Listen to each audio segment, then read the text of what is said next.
The NGC was looking at the subsequent meeting they were going to have.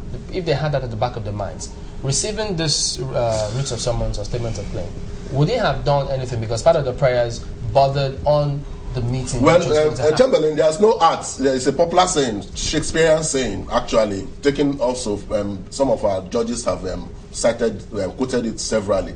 There's no art to find the construction of a man's mind on his face, except by what he does, and sometimes by what he says. So it is the actions of the NJC that we would use to judge them. We do not have the supernatural ability to know what their intentions or minds are. It's what they have done that we use to judge their intention. Give us the benefit of your legal knowledge now. Yes. Assuming they had accepted this service at the time it was served, yes, whether it was signed or not, the yes, stamp or yes, not, yes, would they have had any sort of impact or influence on the meeting that the NJC will subsequently have to decide what happens? It would not. It would not. It would not. I will tell you something. You know, probably the documents, the particular copies of the documents taken to the NJC may not have been signed or dated, but one or two of them must have been signed and dated, and that one or two may have been the ones in the court file at that moment. So court processes are judged by the dates they bear. It's not on the day of service usually. It is the day they bear on the face of it that they are judged with. So if I get a service, if I'm supposed to have or mete out some disciplinary measure against a particular individual, yes, and that individual goes to court, hypothetically now, yes, so and I get that service, am I supposed to stay action or proceed with whatever I have to do? Okay, it depends on the contents of the documents. If the documents order to stay action, you are bound to stay action. But if the document does not contain any form of order of stay action or whatever, you proceed with your administrative procedure. Mm. So, but assuming, like he said, assuming they had collected, they had received it, they had been served, duly served. Yes. Do you think, by any chance, that this would have caused any furore? Do you think that the NJC being served, I mean, being dragged to court, would pretend anything for the judiciary? Of course, it pretends. The NJC is more or less one of the, you may call it the highest judicial council that we have in Nigeria. The CJN chairs the NJC. The NJC has absolute powers, so to speak, to appoint or recommend judges for appointment into offices. So you can imagine where such a body is being dragged to court.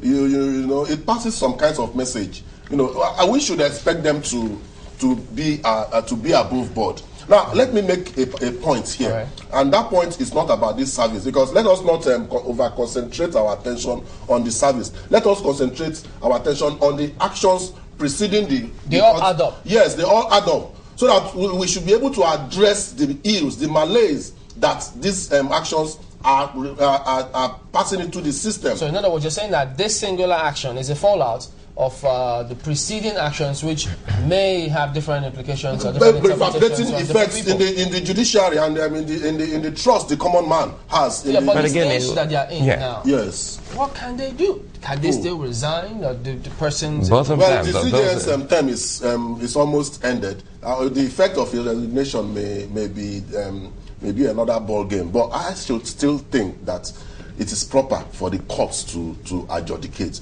Remember that the CJN is the chairman of the NJC. You know, so I will leave that for the interpretations. When you talk about leaving that for interpretation, some already, well, if you read some papers, some analysis, they say maybe that was why they actually asked the president, the president of the Court of Appeal, to apologize.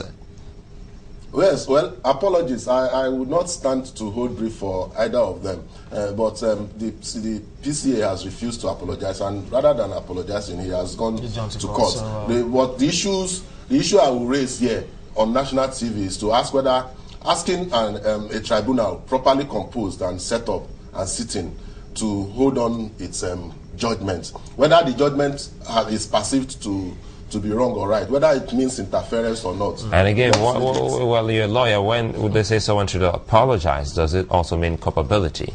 Well, of course, as soon as you've apologized, there's a wrong somewhere. You're apologizing for a mistake somewhere.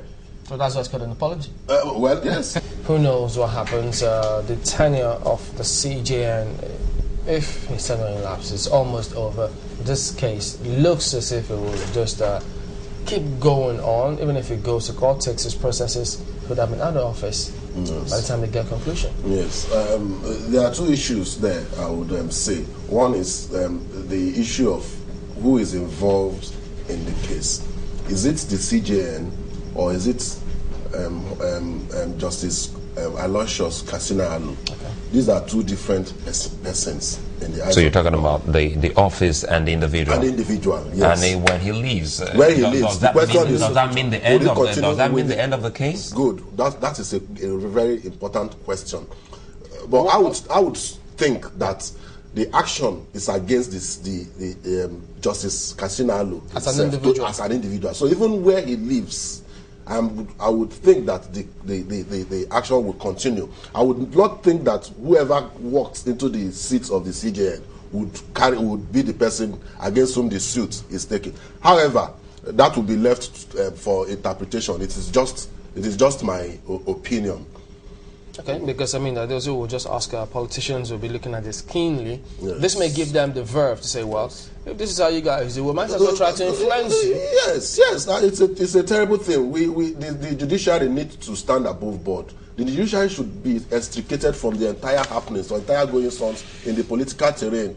Corruption, abuse of courts, abuse of office, lawlessness. You know, we talk about executive lawlessness. We also speak about legislative lawlessness and insensitivity. Now, this how would we refer? What would this say about this? About the judiciary? It is our hope that this should be the last of this kind of events, and all parties should do what is needed to be done to help rebuild the confidence of the common man, the confidence that you and I have in the judiciary itself.